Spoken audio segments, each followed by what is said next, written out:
Thank you. Thank you very much.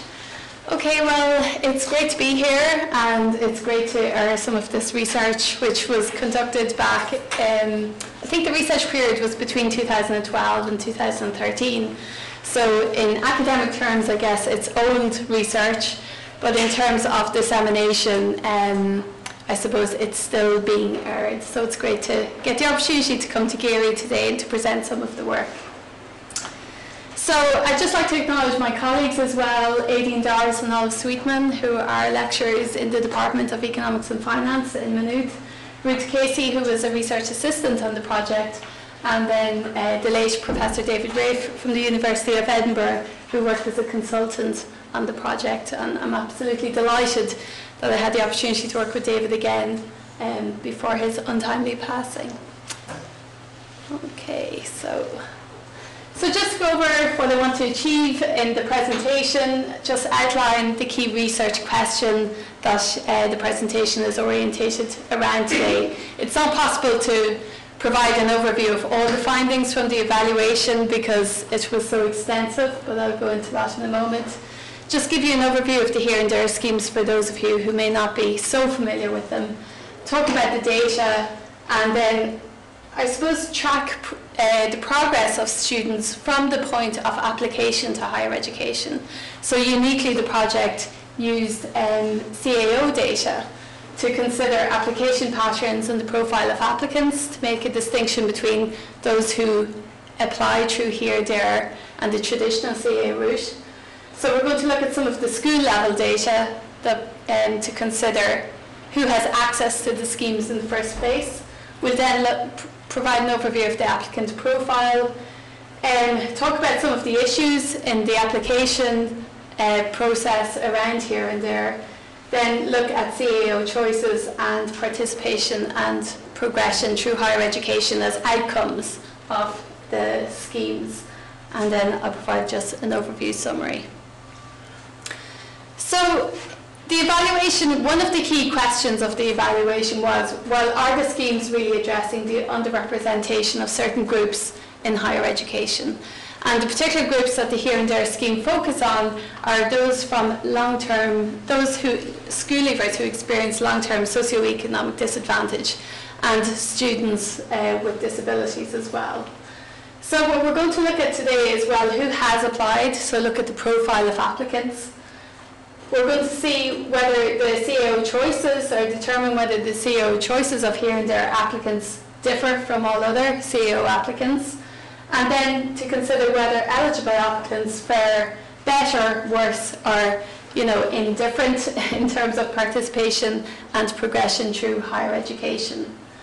And I suppose to preempt this, we're all very familiar with inequalities in education and access to higher education.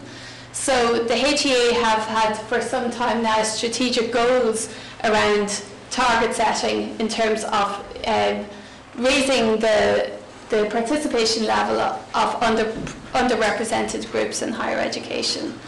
And while a lot of work has been conducted around socioeconomic disadvantage over time, and a lot of the research conducted in this area has shown that, while inequalities, while more and more groups from all social class groups, more and more young people from all social class groups are accessing higher education, that the relativities or the class inequalities between the social groups have remained relatively persistent over time.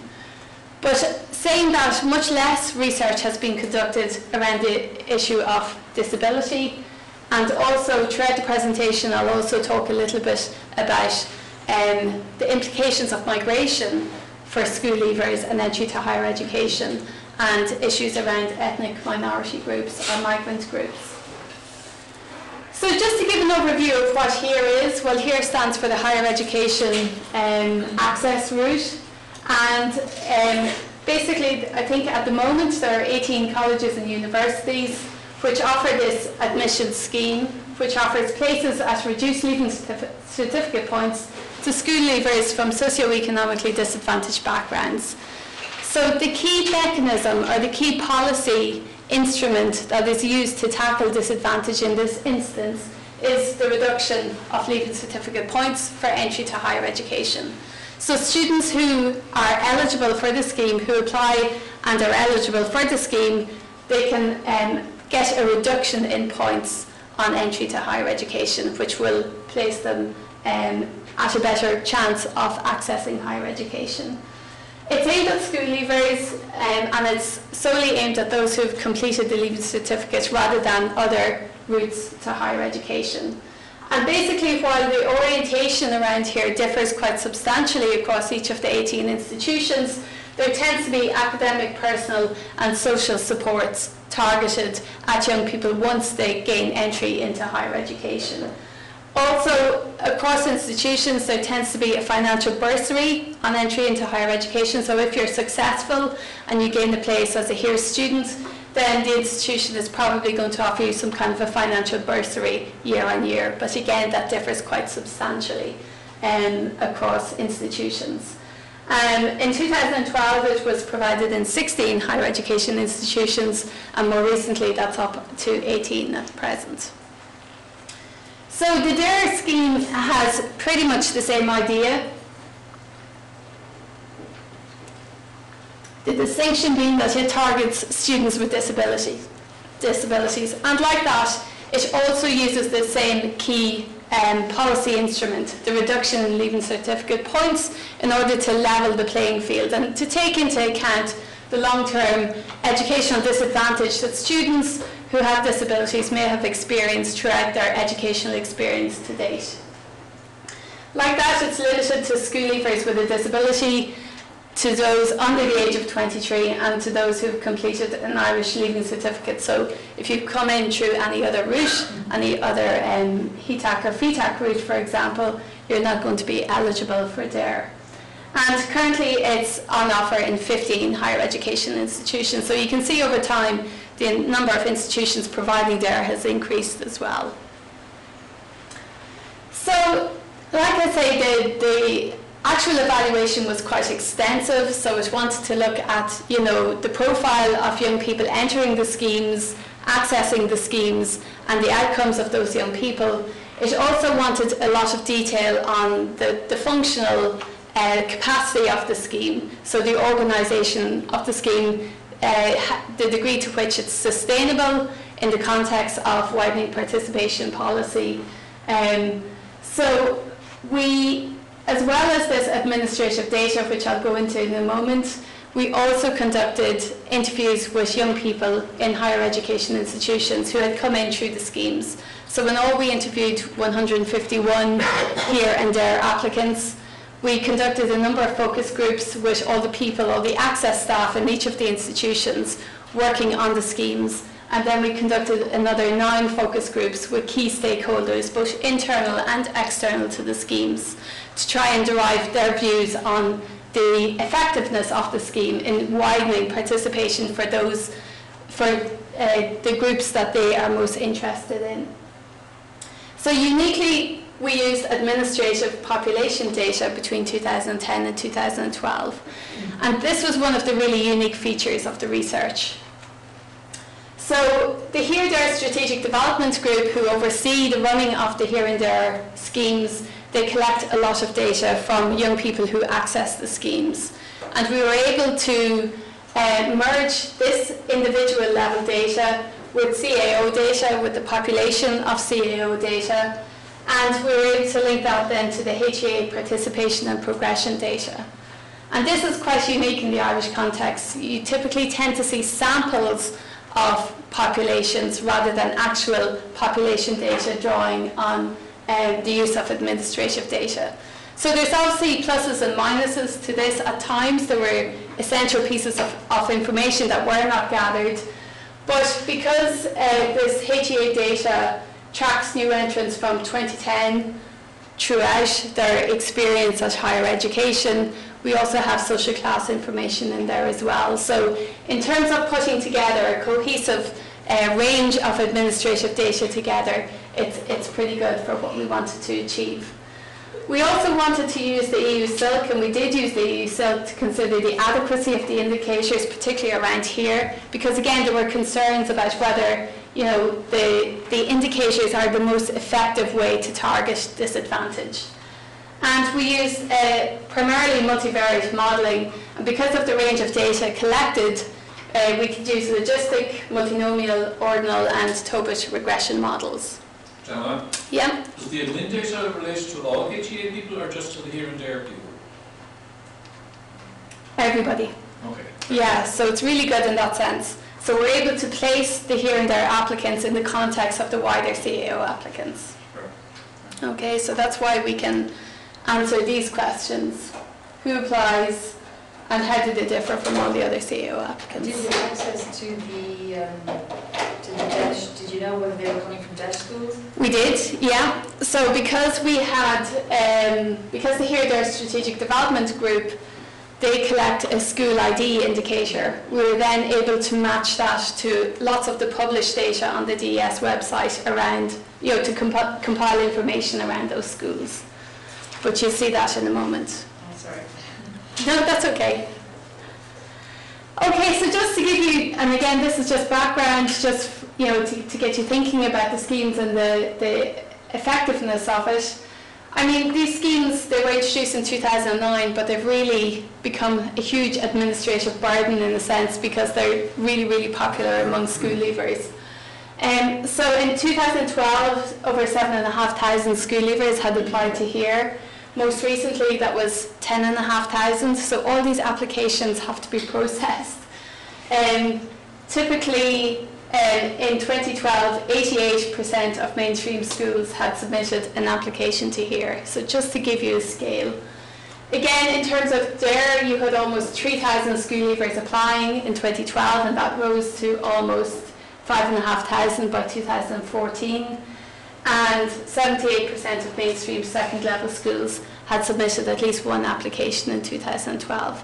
So administratively, these schemes are really onerous. And a lot of the burden or a lot of the workload associated with that has fallen to access departments and this overarching Here There strategic group. So if we look at applications as a share of overall CAO applications, just looking at the 2010-2012 period over which the evaluation occurred, we can see that, you know, they represent almost 15% of CAO applications, and that has increased substantially as well in the past few years. So these programs are really becoming, you know, part of the natural discourse around school leaving, I guess. But that represents a challenge because they're not actually processed within the CAO, they're processed separately. And again, that's another bone of contention, I guess. So we spoke a little bit about, you know, exposure to here and there, trying to get a grasp on, well, who is it that, you know, has the opportunity to apply to these schemes? So what types of schools tend to be more aware of the schemes, or what types of schools tend to be more likely to have students applying to the schemes? Well, in terms of the HERE applications, we find that students in community and comprehensive and secondary schools are more likely to apply rather than vocational schools, which immediately strikes you as puzzling because vocational schools tend to have a lower socioeconomic intake, they tend to have a higher proportion of students with learning difficulties. And, you know, if we think about long-term educational disadvantage, we often think about vocational schools, but here we see that vocational schools are less likely to apply than all other schools. So if we think about some of the patterns are more intuitive, for example, DESH schools and schools providing the LCVP, so schools with some element of curriculum differentiation in senior cycle, they're more likely to have at least one student apply to the scheme. Fee-paying schools obviously are less likely. And then we were also to look at the number of applications that were coming from each of the schools and match that to the school level data. And again, we saw these patterns where vocational schools are less likely to have higher numbers of students applying to the schemes. DESH schools are more likely to have greater numbers applying. Schools that have a more differentiated curricula, which would again suggest kind of a more educationally disadvantaged intake. So those with a JCSP and an LCA. Large schools Schools with a greater number of resource hours and SNAs, so they are all more likely to have higher numbers applying to here. But yet we see that vocational schools, small schools and fee-paying schools are less likely to do so. So at the point of application, obviously, our first finding really is, to think about, well, career guidance in schools. Is there an opportunity structure for students who might have experienced long-term socioeconomic disadvantage, which may have an impact on their long-term educational performance? Are all schools aware of the schemes in the first place, or actively pushing students forward to the schemes? In terms of we really need to separate the two schemes because, they're completely different schemes and they have completely different intakes as well, which we'll see now. So in terms of you have, again, students from community, comprehensive and secondary schools are more likely to apply than students from vocational schools. And again, that's strange because if we look at vocational schools, we know from a lot of the ESRI research that vocational schools tend to have a higher proportion of students with learning difficulties. Larger schools with more resources perhaps are more likely to put students forward for DARE. DESH schools are less likely to do so. And again, if we think about disadvantage, do we adequately think about intersectionality in terms of disability and disadvantage? While fee-paying schools are more likely to have students apply to the DARE scheme. And again, we see that schools with resource hours, with an SNA allocation and with a special class list, they're more likely to have applications. Yeah. And how much is it the school versus the student making the application? Like how much is the school involved? To what degree is the school involved in the decision? Well, I suppose this to decide that the student should apply through these schemes. Well, I suppose that's what came out in the qualitative research. So I suppose a lot of schools will make students aware, of schemes that may exist. But again, you have to think about, these are 16 and 17-year-olds predominantly. So it's the degree to which schools are actually actively trying to channel students into higher education or to raise their aspirations around possibilities around higher education. But it's really the student though with the parents and stuff who actually... The degree of social capital and cultural capital varies quite substantially across students. So you can see that those who have more resources in their family and friends and in their networks, they tended to be more likely to be able to fill in the lengthy applications themselves rather than students who perhaps didn't have that support. And you don't mind me mentioning that there's since 2012 the allocation regarding career guidance has left people in a little bit of a quandary as to what they focus their career guidance on. Is it the counselling? Is it the career progression? That's right. So that's quite I've just come from GCU talking to the head of the career guidance in Ireland, and he was telling me all this, and he couldn't come today, but he kind of knows the data. So it's I suppose the career guidance people have been criticised for being too pastoral in their roles at times and maybe not academic enough in terms of the guidance, the career guidance. But then on the other hand, we know that working class kids are much more reliant on that advice in schools because there's an absence of that knowledge of the system in their own homes. But just that because of the cuts in 2012, career guidance, that there's just less of them, and they're really much more prey to whatever the dominant dynamic is in the school. So they can't maybe make those choices as easily. So it's kind of complex for them. It is complex, but I suppose if anyone's going to tell you about here and there, it's probably going to be your career guidance teacher. In terms then of greater numbers of DARE applications, which we DARE, again we see vocational schools tend to are less likely to have greater numbers. Large schools are more likely to have greater numbers. DESH schools, again, lower numbers. Fee-paying schools, higher numbers. And schools with LCA, less likely. So that would be an indicator of the degree of socio-economic disadvantage in the school. So we see some quite surprising results there in terms of the types of schools that applications are coming from.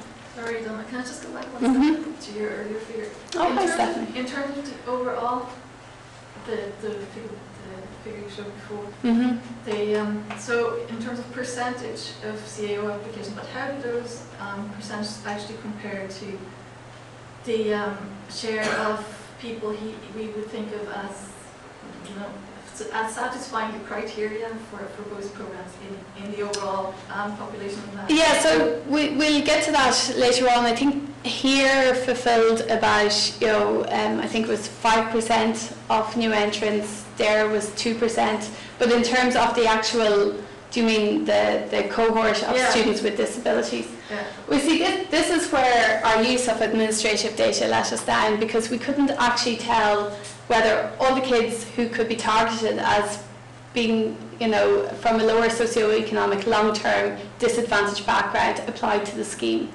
or whether all students with disabilities or with a disclosed disability applied to the scheme. We don't have that information. Oh, it was just in terms of percent, you can probably get those numbers from the census, no?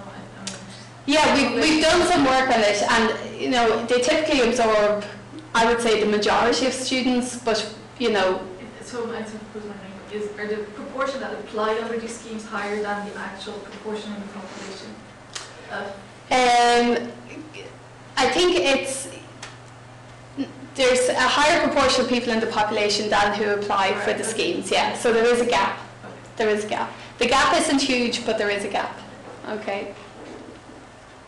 So if we think about then the profile of students who apply to the schemes, taking into account their individual characteristics as well as their school level characteristics. In terms of here, we find that females are more likely to apply for here than your typical CEO applicant, or than apply through the usual CEO route. Those who tend to be younger on entry are more likely to do so. Those with a nationality other than Irish, and I think that's particularly important, because here is got this kind of much more mixed student who is applying to the scheme, or a much more diverse student. Typically, the average attainment of here applicants tends to be average or below average leaving certificate performance, so they tend to be clustered around the 305 to 350 points. Do they make this application before they find out about their points, or after? They do, but this is then using it retrospectively. They make it before? So they make it before, yeah. They're more likely to have attended community comprehensive. They're much more likely to have attended a DESH school, and they're less likely to have attended a private or fee-paying school. So again, replicating what we found previously. DESH schools more likely, vocational schools less likely. Let's see where I am now. Okay, so that shouldn't be in there right now. So if we think about DARE then, well, we see no gender differences. We tend to see that the DARE applicant tends to be on average slightly older than your average CEO applicant. They tend to be predominantly of Irish nationality, and again, if we're thinking about the opportunity structure and accessing supports for students with long-term disabilities, there may well be a bias in terms of nationality. The DARE applicants on average tend to be well below levels of attainment, so they tend to be clustered around this 155 to 350 points. They're 1.3 times more likely to be from private fee-paying schools, and they're less likely to be from vocational schools. So there's a very strong bias, you would say, towards advantage in terms of who is accessing the schemes among those students with disabilities. And I suppose that's not really surprising, because, if you think about all the resources that your parents need in order to get you to secure the supports that you might need if you have a disability, well, that probably is going to be socially structured. We also know that 8% of their applicants are living in disadvantaged areas compared to 1/3 in affluent areas, and 51% have a special learning difficulty, but their eligibility rates are lower, and we'll come back to that. So the HEA policy priority tends to be around those with physical and sensory disabilities. And we know from the data that there's significantly lower participation rates in fee-paying schools and higher participation rates in vocational schools relative to other DARE applicants. So the applicants, the targeted areas around disability that the HEA prioritise, among those advantaged disability group, those with physical and sensory disabilities tend to have lower levels of advantage, you could say. They also represent greater diversity in terms of nationality, so 7% are non-Irish nationals compared to 3%, and there's significantly lower Irish or language exemptions for the Leaving Certificate than Irish nationals, which again may structure how you fare in the Leaving Certificate. And unlike the wider disability group, this group with physical and sensory disabilities tend to have similar levels of Leaving Certificate performance to your average CAO applicant. So there was quite a strong concern in the qualitative component around the evaluation from the stakeholders that there might be a bias in the application system. So anybody who's familiar with here would know that there's a lengthy application form to fill in. You need quite a lot of information about your parents' income, you need proof of medical card receipt, you need medical card information. There's a lot of information that needs to be gathered for the application. Similarly for DARE, you need to have evidence of your disability, you need to have reports from consultants and specialists, which again costs money. So there was a concern that there might be a bias in the application system, that some students may not be able to access the information that they need for various different reasons. So we looked at the risk of submitting incomplete applications to here and there. And we found that two groups in particular seem to be at a risk of submitting an incomplete application, which then deems them ineligible. And this tended to be among those who were born in EU countries, outside Ireland and the UK, and lone parent households. So again, if you're thinking about the type of information that here is looking for in order to deem whether you're eligible or not, you could see how these two groups might be disadvantaged at that stage of the process. Likewise, in terms of the DARE applications, we found that older applicants, those attending vocational schools, they tended to be at a risk of submitting an incomplete application. Communities with average levels of deprivation were more likely to submit an incomplete application than those in affluent areas. And what's interesting, along the lines of actual types of disabilities, we found that those with physical or sensory disabilities, the HEA targeted areas, they were more likely to submit an incomplete application in the earlier stages of the scheme than in the later stages of the scheme. So if we look at eligibility rates here, we can see that among the DARE applicants, eligibility for the scheme has increased over time. So of all those applications, of all those 2,500 applications in 2012, you can see that just over 55% of them were actually deemed eligible or complete. So they had all the information that was required. And they were also deemed eligible along the criteria. And again, levels of eligibility among the HERE population were slightly lower as well, but also increasing. So at this point, it's probably timely to say something about the HERE indicators, because again, this is quite complicated when you sit down to look at it. So here applicants are required to meet a range of financial and social cultural indicators in order to reach eligibility. So the idea is that if they reach this, firstly, the income threshold around eligibility, and then secondly, if they have some of these social cultural indicators of long-term disadvantage, then they'll be deemed eligible.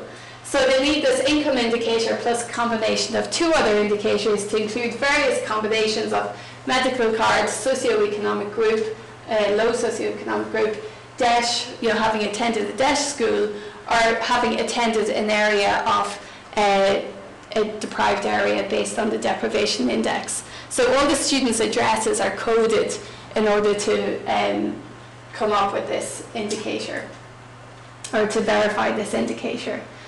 So a lot of the concern was that given the effects of the recession, again, think about this, the period was 2010 to 2012, there were so many people becoming unemployed at the time, and there was a concern that that may have displaced a lot of the young people who traditionally would have been accessing these routes.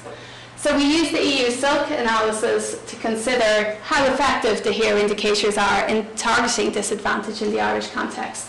And we found that over half of all 16 to 22-year-olds living in households are living in households with incomes below the relevant here income thresholds, which tend to be in or around the grant thresholds. So we found that the combinations of income medical card and low socioeconomic group are this combination here, which tends to be the two dominant clustering of indicators. They tend to be very good at picking up first generation students, so they're really strong indicators of being a first generation student and are living in a deprived household, so we're happy enough with that. Have you a question there? I do, definitely, yeah. I'm just trying to put myself in the position of somebody who's completing the form. And so do I know what the criteria are? You know what the criteria are. So if I were to construct my history so that I have a low SES group, does that increase my likelihood of getting in on the scheme? Yes, it does, yeah. So, and then the problem is that SEG, it's not verifiable, you know, and it's quite contentious. But again, there would be a lot of degree of checking with income thresholds and looking at average wages within that occupation and how that might map to SEG. So the SEG is the most contentious indicator in there. Thinking, yeah. But at the same time, it's not the most, well, it actually does form a really kind of high, it's used quite readily for people who access the schemes. However, we did find, you know, that it is a good, these indicators, combinations of indicators, they are good estimates or indicators of being a first generation student or living in deprived households. So 2/3 lived in a household without a degree, or 91% without a parental degree, you know, trying to match in the EU Silk. But at the same time, that means that 33% live in a household with a degree and 9% live in households with parental degrees. But the incidence of low education households among 16 to 22-year-olds who would not qualify under the indicator criteria is also high, so about 32 to 40%. In terms of deprivation, half of this made-up group live in a household that is deprived. 75% are from low education and low, it should be deprived households. But that means that 25% are not. So it depends really then on what pool of young people here is pulling from, or here is accessing. Are you using the consistent poverty indicators in the deprivation? No, there's no, well, I suppose you've got the area indicator which would pick up some of that, but no, there's no measure of consistent poverty as an indicator, for example. But the point is that, you know, so there's anything between, you know, 25 to 40% of the applicants to the scheme who, and, you know, successful entrants to the scheme who may not experience the exact same disadvantage as others. Delma, does this allocation take account of household size or number of siblings? I think we did some preliminary analysis, yeah, because it does, there's, in the income indicator, it takes into account number of people in the family or, you know, number of siblings, so yeah. And I mean, it's a rough estimation, but we wanted to try and measure the degree to which the schemes could be gained, you know, or taken advantage of. So, what comes out in the wash then in terms of who is eligible and what is the profile of those who are eligible? Well, typically they tend to be male. EU nationals are more likely to be eligible for the scheme than those born outside of Ireland. Lone parent families, those attending vocational schools and disadvantaged communities in general based on the Area Deprivation Index. So on average, the profile of those who come out as being eligible would appear to be, you know, disadvantaged or, you know, the target groups. Sorry, why would males be more likely to be eligible? I'm not sure about males because there's more females that apply to the schemes. Perhaps, I don't know. Is it because males underperform, etc.? Yeah, there could be. I'm not sure. Because eligibility doesn't actually take into account leaving certificate performance. Like, this is just whether you're eligible or not for the scheme. So after you've assessed the criteria. But the scheme allows people with lower leaving cert points Yeah, but they don't. They assess your extent of disadvantage first, Okay. and then the leaving certificate stuff comes later. So. Did you say that females are more likely to apply? Yeah. And males are more likely to be eligible. So really Yes. It's just more females just chance their arm, basically. Is that it? They just try more, and then but the boys are less likely to. So those that do apply get it. Yeah. Maybe, I don't know. Potentially, yeah. I mean, there's definitely a bit of a gender analysis to be done on all of this, and I suppose we have a lot of the kind of narrative from the young people themselves that we can dig into. I thought this was particularly interesting because when we do move on to, well, you know, what are the average levels of leaving certificate performance, what does it look like among these potential you know, clusters of indicators that people can use, we can see that, you know, those who use like the SEG, particularly income medical card and SEG, income welfare and SEG, they tend to be the higher attaining students on average. And in fact, this group tend to have higher average than everybody else who enters the CAO. But likewise, if we think about, you know, the kind of long-term disadvantage strategies around or long-term policy around disadvantage, particularly the indicator around area deprivation, we see that those students tend to fare less well in terms of leaving certificate performance. So, in terms of DARE eligibility, again, you know, the DARE criteria are very much linked to evidence of your disability, and they've been really strongly criticised for adhering to a medical model of disability rather than a social model of disability. So, but you know, actually, how do you prevent, or how do you move away from a medical model of disability, you know, without having other people take advantage of, you know, the points on offer, particularly when it's a high stakes exam and the leaving certificate? Sorry. Mm-hmm. Can you apply to both? You can apply to both, so yeah, you can apply to here and there, and if that's the case, then you will probably be assigned here because there's financial supports and academic and personal supports around here specifically. Anyone who comes into higher education with a disability is supposed to receive supports if they disclose their disability anyway. But there's a financial benefit of going with here. I was wondering about the intellectual difficulties, and on top of the wider spectrum, obviously, including dyslexia. So it's SLDs, yeah? Yeah, sorry, yeah, thank you. They don't seem to be showing up very highly there.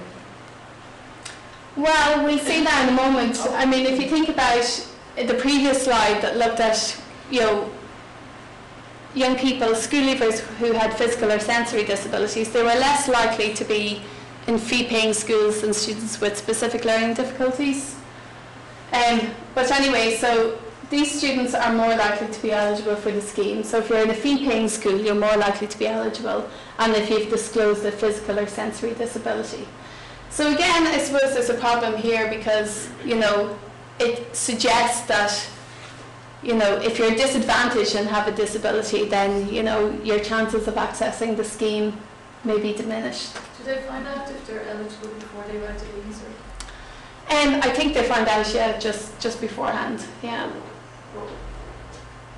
The times tend to change because, again, a lot of this happens, the schemes tend to move from one year to the next, right, because there's a huge consultation around it from year to year. Sometimes it's well in advance of the leaving certificate, but there's probably a case for it being pushed after the leaving certificate when you find out. Well, it could, yeah, structure the decision-making process around leaving certificate. So if we think about eligibility for DARE across each of the groups of disability group, we see that those with specific learning disabilities or specific learning difficulties, so they tend to have the majority of applications. So 62% and 52% of applications, of all DARE applications in 2010 and 12, were from students with a specific learning difficulty. Just 10% are from students with a physical or sensory disability.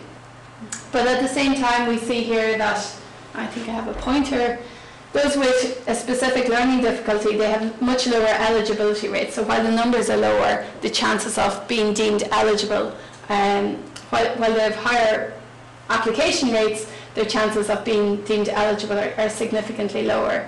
But it's also interesting to look at these students here as well.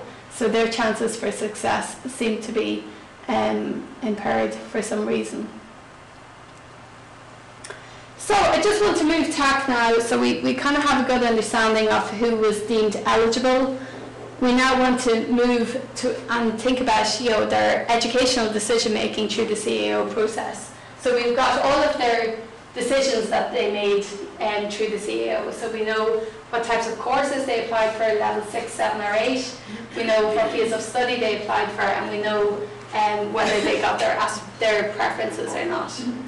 So we found that here their applicants tend to make greater use of the CAO system, so they're more likely to apply for all courses like level 6, 7 and level 8 courses than your average CAO applicant.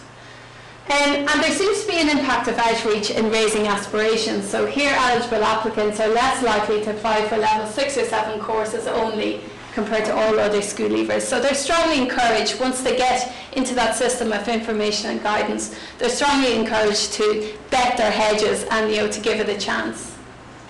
DARE eligible applicants have significantly higher application rates for courses which have an alternative or supplementary admissions route, such as a portfolio or an interview, and I think that's really important for the current debate around transitions and how the wider admissions to higher education process. And then here and there eligible applicants are more likely to receive a CAO offer than all other applicants, and they're more likely to receive a first preference offer as well. So the schemes certainly seem to pay off in that regard.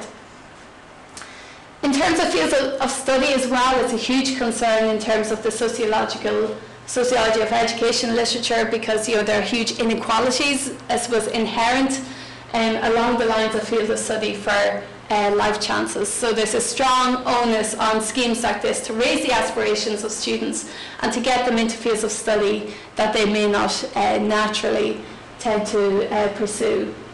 But we see that these fields of study continue to be socially stratified in terms of socioeconomic disadvantage and disability. So just looking at point of application for level 8 courses, we see considerable overrepresentation of DARE applicants in engineering, technology, and an underrepresentation in professional occupations such as education and law. We see an underrepresentation of here and there in dentistry and human medicine, again professional occupations, and an overrepresentation which we'd expect in arts and the social sciences in education for here applicants, and another representation in engineering and technology. So in terms of really kind of shifting things up and trying to make an impact on wider social structure, I guess the schemes are less effective in that role. So in terms of higher education participation then, what did it look like? So we found that in 2012, 5% of all new entrants, that's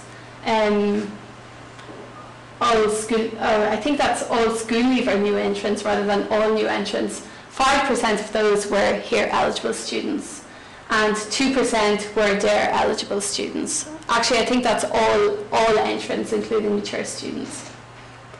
So there's a growing number of offers provided via the reduced points mechanism over time, because again, this is the key mechanism to reduce socioeconomic inequality over time in higher education.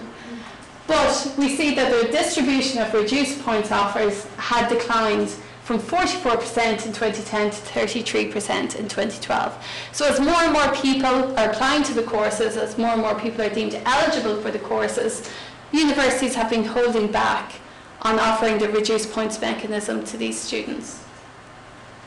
So many would have come in anyway.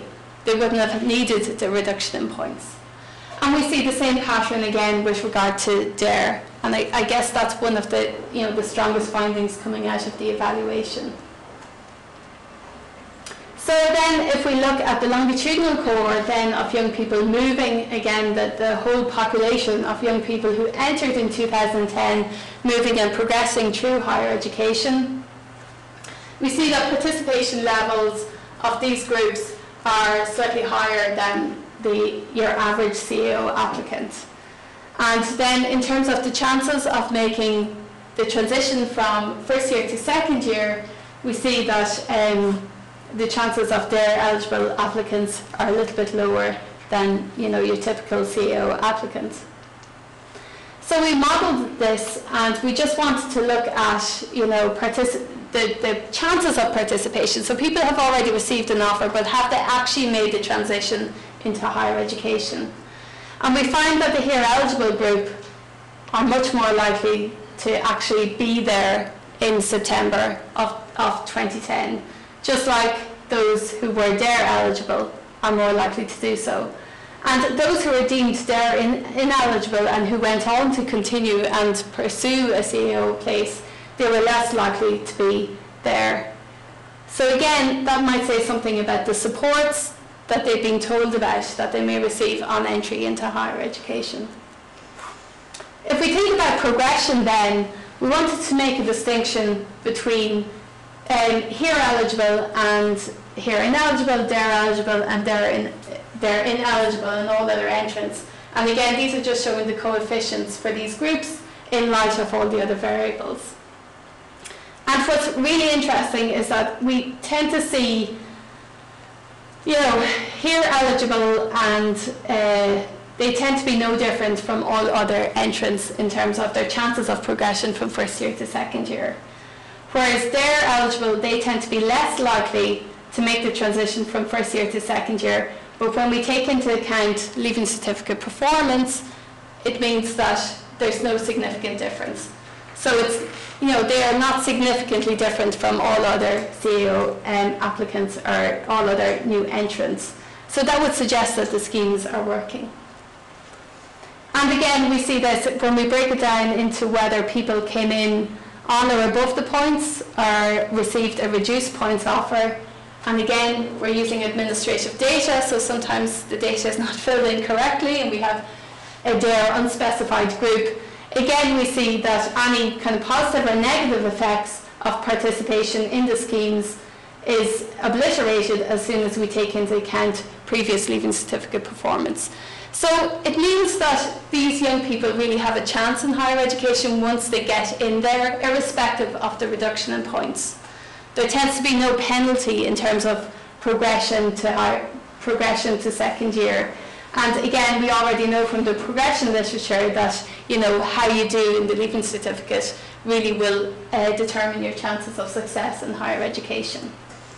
So probably run way over, have I? Yeah. Oh, 10 to 2. Okay. Now I see the clock. Okay. So the schemes are very much in their infancy and much has been achieved in that time. There's greater need for collaboration across institutions in order to really contribute effectively to reducing to achieving national targets. So the main things that we wanted to point out was this underrepresentation of vocational and DESH schools at the point of application. So there tends to be better access to DARE for students with disability from disadvantaged contexts through revised application processes, enhancing targeted communication. So again, it's kind of an outreach activity that's required. In terms of the higher education decision making, we advocated broader course choices to be advocated to address underrepresentation, particularly around the professional groups. In terms of participation and progression, there tends to be positive outcomes for here and there students because they end up no different than anybody else. And we put forward really strongly, which is maybe why the report wasn't published at the final minute, was that we were putting a lot of pressure on the institutions to really sort out this allocation of reserved places, to think about the reduced points mechanism and how that can be used more effectively to target underrepresentation in higher education and to make the schemes more equitable. Okay, so I'll leave it there.